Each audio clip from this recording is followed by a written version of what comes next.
nosotros es un honor y que las gracias. No, es un sueño hecho realidad. Nos sentimos orgullosos de este gran logro. También yo inicio con uno de tus primeros trabajos, que es increíble, Mi Prometido Falso, que es My Fake Fiance. Eh, Retrata sobre lo que son las bodas, el humor negro que, pues, que se plasma allí. Me gustaría saber cómo ha sido ese proceso y la evolución que has visto, obviamente, en este primer trabajo, a como lo viste en un filme de humor negro que es Tammy. Cuéntanos más. Okay, John, speed from both of us is really an honor and a dream come true and an achievement to have you here. And we are going to talk about my fake fiance, my fake fiance, okay. And tell us, because we know that also you are a comedian, and a stand-up comedian. In the talking about movies, how do you see your process of the, and we know of the dark humor of the, with this early movie and now getting along with more newest comedies like Tammy? Tell us about your process and doing this kind of roles of dark humor or with my fake fiance and Tammy. Well, each film role is a little bit different. And you need to just read the entire script to see what kind of comedy they're doing. Like in My Fake Fiance, the comedy was a little bit more subdued than in Tammy. In Tammy, it's more out in the open. And so you're going to be more vocal and, you know, put yourself out there more. Enjoy doing comedies a lot more than dramas. Comedies are a lot funner, but they are a little more difficult because timing is very important in comedies. Before I translate, I want to ask you, because yes, you made the comparisons between the genres, the comedy and drama, and it's great because you had appeared in big dramas with big cast. In fact, you are the second person we interviewed here that had appeared on Greenwood, but you also had appeared on that fabulous movie that is Lawless. I know that there are small roles in big movies, but yes, how do you? I don't know. Yes, Mora, tell us about your experience in these big movies and doing drama, and tell us why do you feel that comedy is more difficult. We want to learn from you, Master. Okay.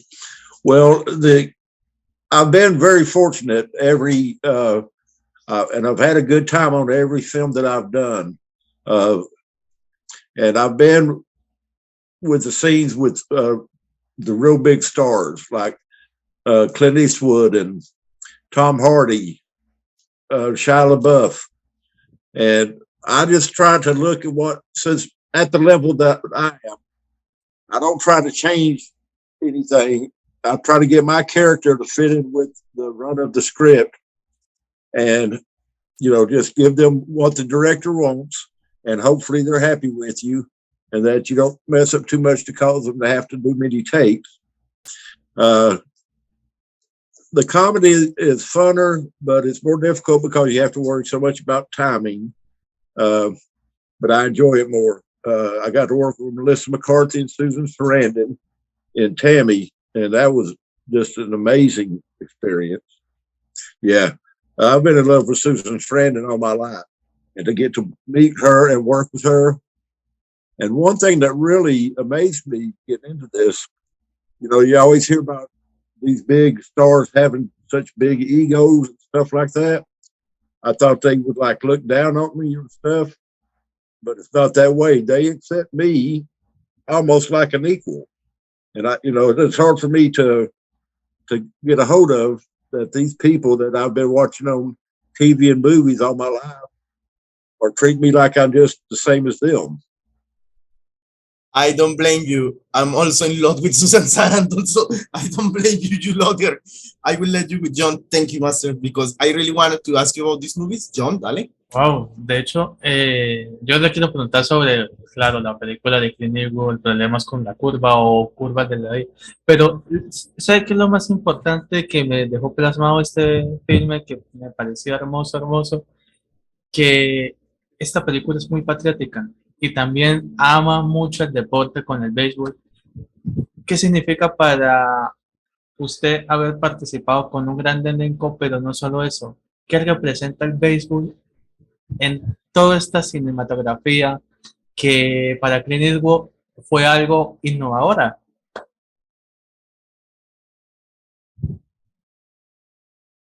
Que es tu segunda película favorita de béisbol, él lo tiene que saber. Okay, this is a very personal question from John because he really loves baseball and he really loves Trouble with the Curve. And he wants to know not only because you tell us about, of course, working with the amazing Clint Eastwood, but how do you feel, yes, about and telling this history so patriotic, telling the history about the national sport. I don't know, like acting in a movie that we know that touch many strings. There's Okay, well, to begin with, when I got the audition, I was so happy to get the audition, just to get the chance. Now, whenever you have a movie with Clint Eastwood, you're going to have thousands of people try out because everybody wants to work with Clint Eastwood. And so when I got the part, I was just thrilled, and to know I would get to spend the day with him and be in a movie with him. And I love baseball. I always have. And I'm in Georgia, and the movie was about the Atlanta Braves, which is the local baseball team. So, I had a connection with that. And then when I got to meet Clint Eastwood, who, by the way, is funny, he's a very funny man. He tells jokes all the time. And I got to hang out with him, and it was just amazing. It was probably one of the top experiences I've had as an actor. But you also hang out because we see the pictures with another amazing. I mean, I was watching the pictures in James Manfield's car, sorry, Yes. and James Caan, Kevin Bacon, Billy Bob Thornton, and of course Tippi Hedren is on the movie. Tell us about this experience, but oh man, we feel so touched because, in fact, John was telling me that this is one of a lifetime opportunity to have you here. We know that it was crazy because we were thinking no, but finally we got you. Tell us more about this experience in James Maxwell Car. Oh, that was great. All the big stars that were in it, and being directed by Billy Bob Thornton, and he chose me personally for that role, which was a big boost to my ego.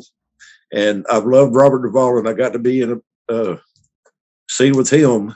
And probably the best part was when the movie was over, the comedian Ron White, who was also in the movie, he threw a rap party at his house. And that's where I got to take the pictures of me and Robert Duvall and Kevin Bacon. And it was a great party. And I got to meet all these different people and just got to hang out with them. And in fact, that's how I got into doing comedy, because sometime during the night, it ended up just being me and Ron White at the bar. And I was telling him that I thought about doing stand-up comedy, but I was afraid I would get up on stage and freeze. And he told me, he said, Rick, if you can get up and act, be on stage and all these on the set and all these people are surrounding you and the camera right in your face. He said, if you can do that, you can do stand-up comedy. So that's when I decided to get into it. Wow, and I was going to ask you about how did you start? Oh man, when I translate this, John will love it. John, continúa. Que cuando lo traduzca vas a amarlo. Continúa, mi amigo.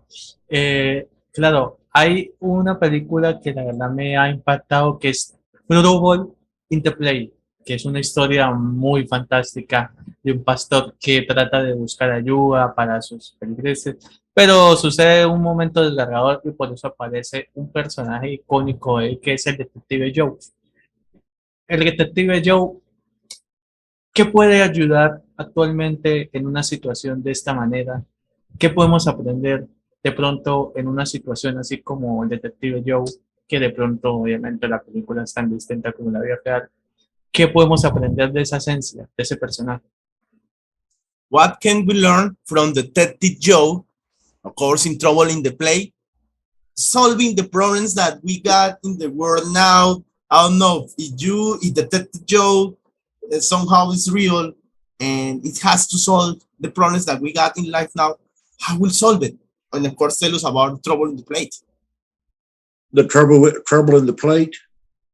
Yeah, that was a nice movie. It was a small budget, and some friends of mine and acquaintances are the ones that put it together to shoot the movie.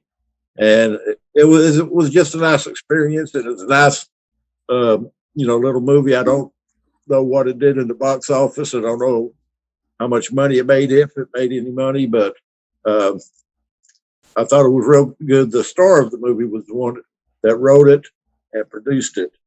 And it was like a dream of his to make his own movie. So he got to do that. And it turned out to be a nice little movie.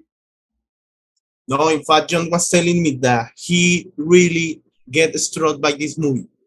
And that's what I love about the streaming service. Sometimes gave new life to movies that we feel that they are forgotten. Like, for example, Lawless. It doesn't hit beat on the box office, but it's a great movie, and now we're seeing it.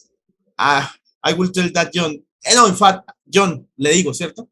Claro. John was telling me this, with your permission, that he feels that, man, you should be immortal. You need to be immortal, man.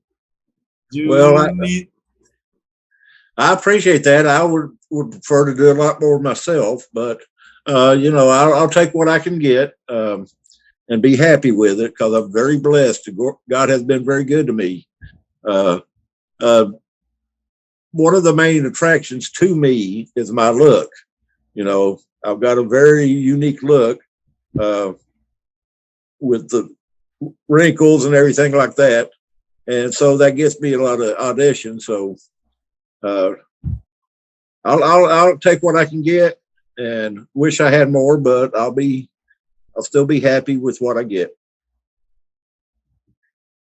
John, cuando traduzca, lo vas a amar. Continúa. No, yo estoy llorando, man. Ricky, you made John cry. Oh. and I haven't even translated. When I translate everything, we will cry the whole night. But believe me that for us, it's a dream. I'm stronger. I'm a stronger person, but I'm really touched and moved. But I will tell John, go ahead. No llores. Tienes que seguir. Go ahead. You have to continue. Vamos. Vamos, Joe, go, John. No, sabe también una película que la verdad sí me dejó impactado. Bueno, yo digo, ¿no? Que además es un corto, pero quisiera verlo en película, que es La Remembranza. O sea, saber de que un personaje como Rick hace de una manera, o sea, hace calmar el dolor de su personaje, de padre, y que ese padre pueda ayudar a la hija en situaciones difíciles. Cómo él representa la paternidad en el cine, qué tanto evolución ha tenido. No sé, cuéntanos, Rick, porque la verdad es uno de los mejores cortos y la verdad deben hacerlo en película. Lastimosamente no está en una historia muy larga. John feel that the short film Remembrance should be a longer movie, because it teaches about this gift of paternity. Sometimes that paternity isn't shown in the real way and the true way that has to be shown in movies. But he feels that you give a great role as that. And yes, how do you feel that it's shown this paternity role in this movie, and how should be shown in movies now? And we hope sometimes this short film get remade in a big movie and they call you back because you nailed it. Oh, well, thank you so much. See, I didn't get into to acting until I was 50. So I was a kind of a late bloomer, but I'm glad I was able to get into it, and I'm hoping to do more. Hope to do bigger roles, but we'll just have to see what happens. It's a crazy business, and it's a rough business, but I really enjoy it. The benefits of doing it, you have such a great time when you're on set. Because to me, it's not work. It's not easy, but it's not work because I love doing it. And especially when you nail the line just right, and the director, loves it, and the other actors that you're with, enjoy your performance. There's nothing better than that. De hecho, yo te quiero ser sincero, yo cuando vi los dos episodios que yo te vi en Ozark y Loki, wow, man. O sea, yo cuando vi Loki es la primera vez que tú estás en un filme de superhéroes. Digo, en una serie de superhéroes. Yo cuando te vi, yo dije, no puede ser ese Ricky. ¿Ricky? Con Loki. Wow. Entonces me gustaría saber cómo usted como que desprende un poco toda la balanza entre una historia de tensión, de drama, a saltar en un episodio de superhéroes, algo que jamás me esperé, porque tú eres como el rey de las dramas, de todo, y cuando te vi en uno de los superhéroes, wow, Rick puede hacer cualquier cosa. Yes, how do you balance, because you had appeared in two of the biggest shows that we see now on streaming, that Ozark and of course Loki. Because Jhon tell me an anecdote, and yes, I feel the same. We were watching Loki. Is that Ricky? Yeah. Oh yes, it's Ricky. How do you balance because yes, Ozark is a heavy drama, and you know that Loki is Loki's now the new world of the Marvel franchise. You know that the series are the one that are giving the big cash to Marvel and are breaking it. Yes, how do you balance both roles and appearing in this both big, huge franchise? Well, I love doing it. The bigger the movie, of course, more people see it. But I don't have an ego, so I don't get a big head about it, because I don't feel like I'm doing it so much. I was just being fortunate. God's blessed me so much with let me do it. So it's not so much me getting to do it so it's given to me. It's not me working so much for it. It's more like a gift to me to be able to do it. So I'm going to take advantage of it and enjoy it as much as I can. And when I get on set, I'm just thrilled the entire time I'm on there, and I always have a great time. And I just want to keep on doing it. And I love that I get the chance to do stuff like Loki and Green Book and Lawless, those kind of projects.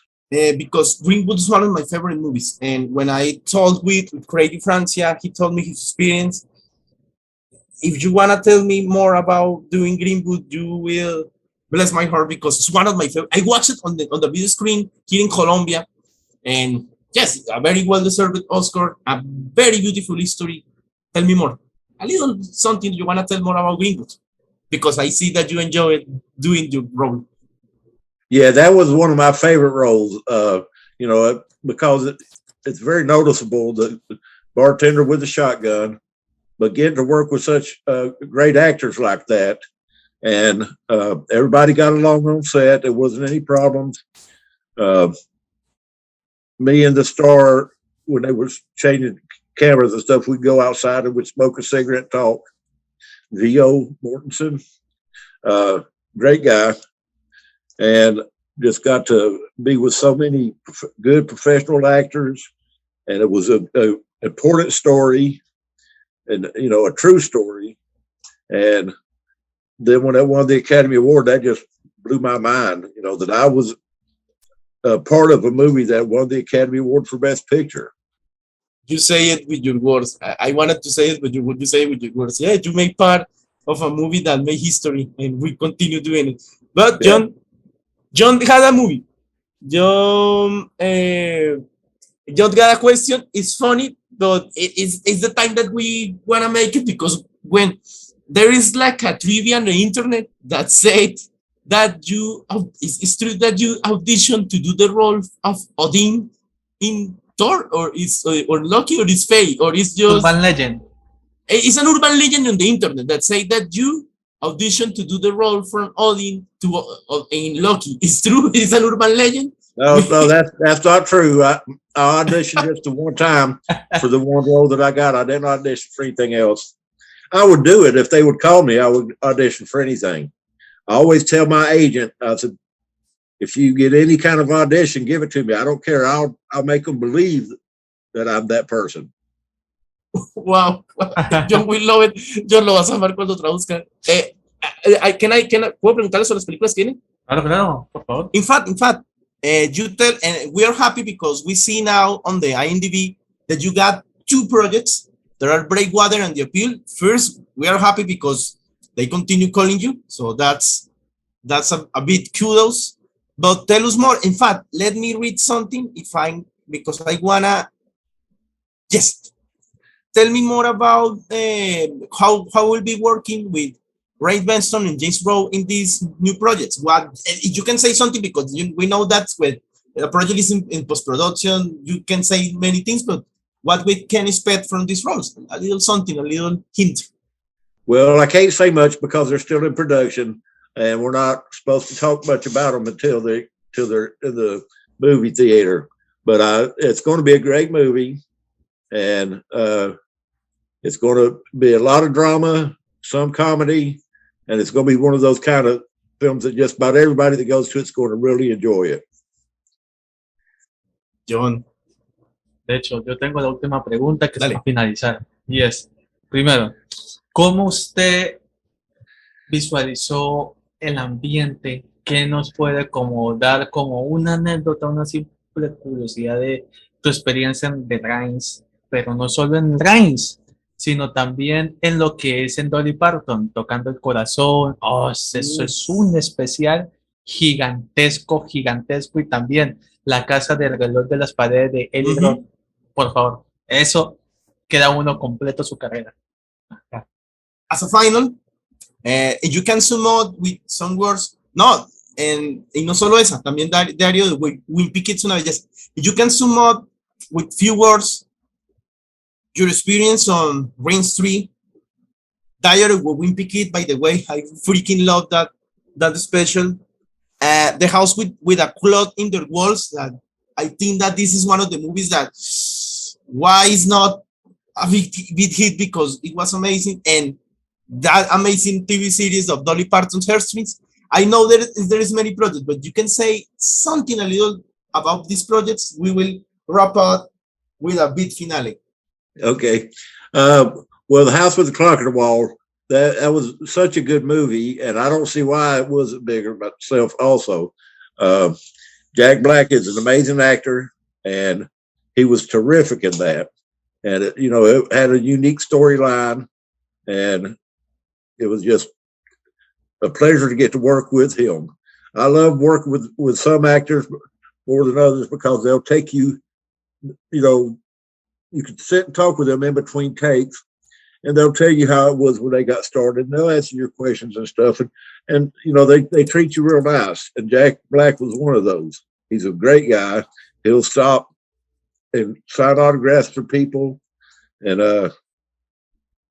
those kind of things. And it was just a great experience. About the special with Dolly Parton, the Reigns 3, and no, Diary with Wimpy Kid. I freaking love that movie. But if you wanna talk about the special of Dolly Parton on Reigns 3, it will be great. On what street? And Reigns 3, the ring. You made one of the members on the AA. Oh yeah, Reigns. Yeah, that was a good time. It was a horror movie, and a sequel and stuff, and it was a scary movie, but it was a lot of fun. I got to work with the 2 main stars, and they were great. And it was fun. I haven't watched the movie all together yet because I get scared.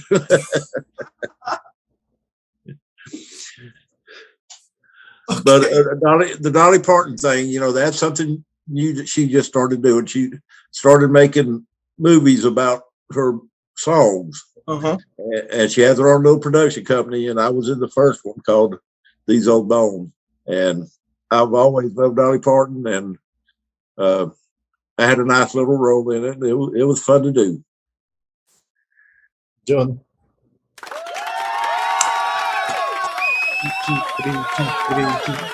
No, la verdad estamos muy agradecidos por la oportunidad. De hecho, voy a mostrártela sin ley.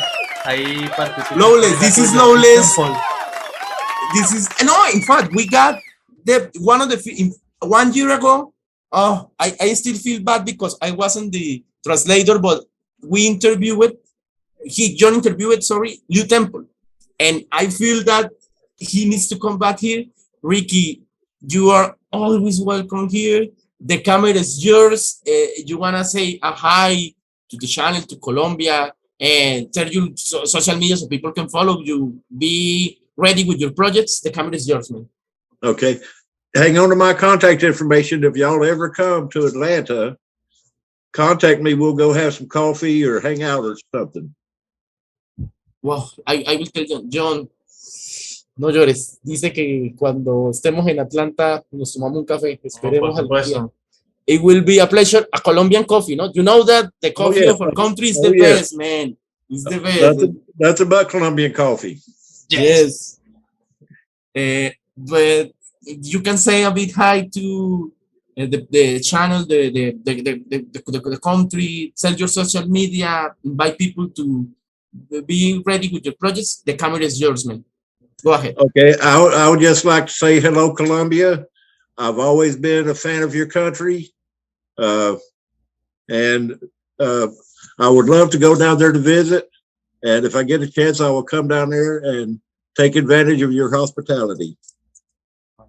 Ricky, I will ask you a favor. I know one of your defense of your work, because she freaking loves Tammy.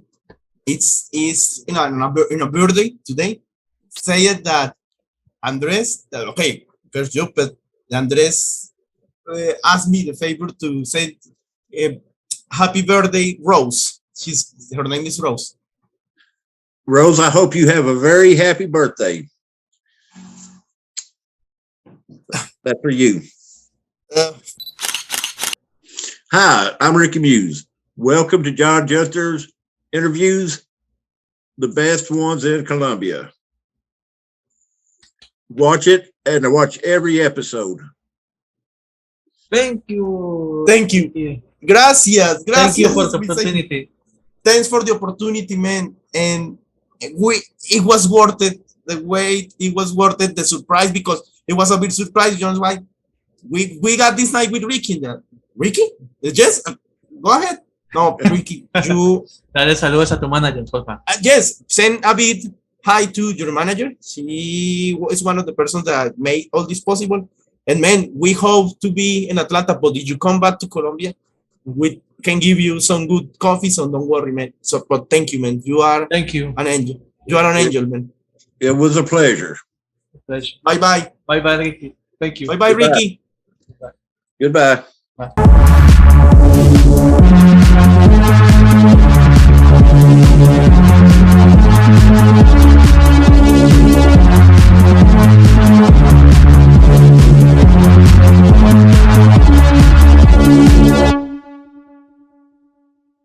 Ricky Muse, es que es conmovedor, porque acá incluso me voy a adelantar con respuestas que vienen posteriormente. Sabemos muy bien, pues por su YouTube, que él es humorista de stand-up comedy. Lo increíble, y eso lo digo después, es que, bueno, él afirma que sí, de hecho, su primer proyecto maneja un humor más manejable a lo que es el humor de Tammy, un humor fuertísimo, que por cierto, él dice que ahí cumple un sueño grandísimo, que obviamente dije que no lo culpo, porque yo haría lo mismo. Él siempre estuvo enamorado de Susan Sarandon, y aquí está con Susan Sarandon, y obviamente pues con la gran Melissa McCarthy. Él al hablar de eso, dije, maestro, ¿y por qué tú dices que el humor es más complicado que el drama, sabiendo que tú has aparecido en dos de los dramas más importantes que se han hecho recientemente, que son Greenwood y Lawless. Y dice que con Lawless él amó, y en Greenwood amó estar con esos elencos, obviamente, pero dice que la comedia se basa en el tiempo que tú usas para decir las bromas.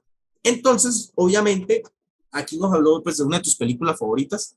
Yo creo que después de Moneyball, tu película favorita de béisbol, Las curvas de la vida, dice que lo increíble, y acá viene una anécdota después, sí, él audicionó para el papel, que eso fue durísimo porque cuando es una película con Clint Eastwood, todo el mundo audiciona, que Clint Eastwood es la persona más graciosa del mundo, que para él fue genial porque lo que tú ves en la indie es real, o sea, las fotos que se tomaron y todo, pero acá hay una anécdota buenísima. Yo tuve que preguntarle sobre Jane Maxwell Car, pues porque él se toma, pues yo le dije, pero maestro, yo vi tus fotos con Robert Duvall, con Billy Bob Thornton, con Kevin Bacon.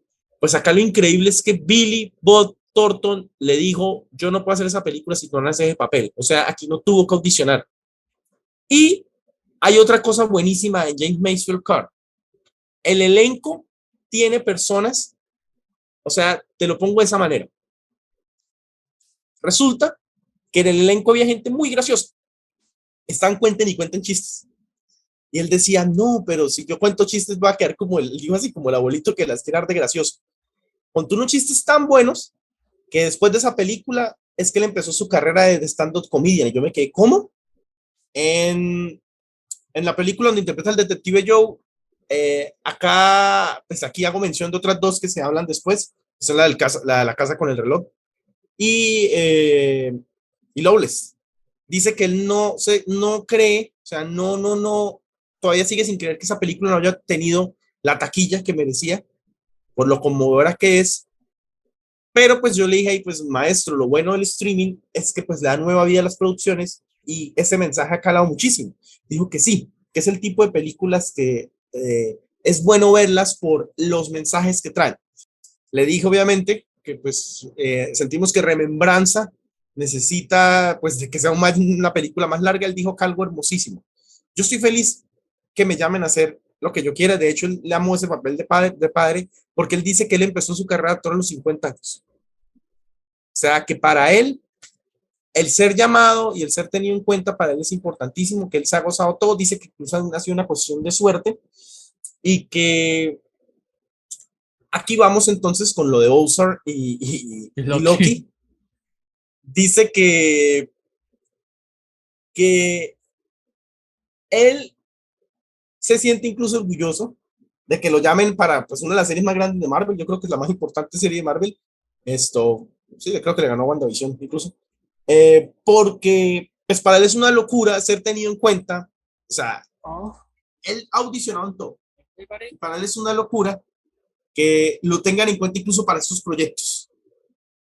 Cuando le dijimos la leyenda urbana, dice que no, que en el momento que sí. Bueno, la leyenda urbana es que dicen que se lo audicionó para el papel de Odín. Él dijo primero, antes de esta respuesta, que él entiende muy bien que los roles se los dan por su rostro, y es verdad. Dice, tengo un look que es muy único. O sea, puedo hacer o el cascarrabia o el viejito querendón, pero es un look muy único, y es verdad. Es un look que tú ves una película de sale Ricky Muse y tú dices, ese es Ricky Muse. Eso no hay de otra, tú lo identificas. Dice que en el momento que cuando están haciendo las audiciones para el papel de Odín, él está audicionando para otras cosas, pero él dice que si algún director lo llama para hacer, él dice, mire, yo estoy ahorita en la capacidad de que cualquiera me llama para hacer cualquier papel, yo lo hago. Yo no voy a discutir si es relleno, si es reparto, si es lo que sea. Entonces nosotros dijimos que pues es genial, ¿no? Porque se vienen dos papeles y que nos alegra que le sigan dando papeles, que estas dos películas tienen todos los elementos de lo que es Ricky Muse. No puede decir mucho, pero dice que es drama, pero con el humor negro que él maneja. O sea, le dan libertad para estos papeles. O sea, toca verlas. Y nada, para finalizar sobre estos tres proyectos, él dice que le gustó mucho estar en Rings, pero no la ha visto. Que dice que le haría mucho miedo, pero que para él fue un honor saber que compartió con los protagonistas de la película. Sobre el rol de las paredes igual, no entiende cómo no funcionó. Dice que Jack Black es la persona más increíble del mundo. Yo creo que esta película no funcionó es porque nadie se imaginó que Eric Roth y Jack Black fueran a hacer un tipo de película así. pero créame que para mí esta película, no quiero decir otras franquicias, pero es mil veces mejor esta, es mil veces mejor esta. Y nada, lo de Dolly Parton es muy tierno, porque fue una serie de especiales que hicieron sobre las canciones, y fue para el genial saber, dijo, a mí no me importó el papel que me dieran, el solo hecho de saber de que me iban a llamar para un proyecto sobre Dolly Parton. El maestro Ricky Muse se siente orgulloso de haber hecho parte de Greenwood. Él dice que se sorprendió cuando ganó el Oscar. Para él fue genial incluso haber salido, todos sabemos, en la escena de la escopeta, que casi le da el escopetazo al pobre Viggo Mortensen. Pero él dice que fue surreal, porque literal se cajaban las tomas y él se empezaba pues a fumar unos cigarros pues con los actores. Dice que tuvo la oportunidad de estar hablando con todo el elenco y pues yo se lo dije, pues maestro, es que eso me lo quería decir a usted. Usted hace parte de una de las películas más importantes de la historia.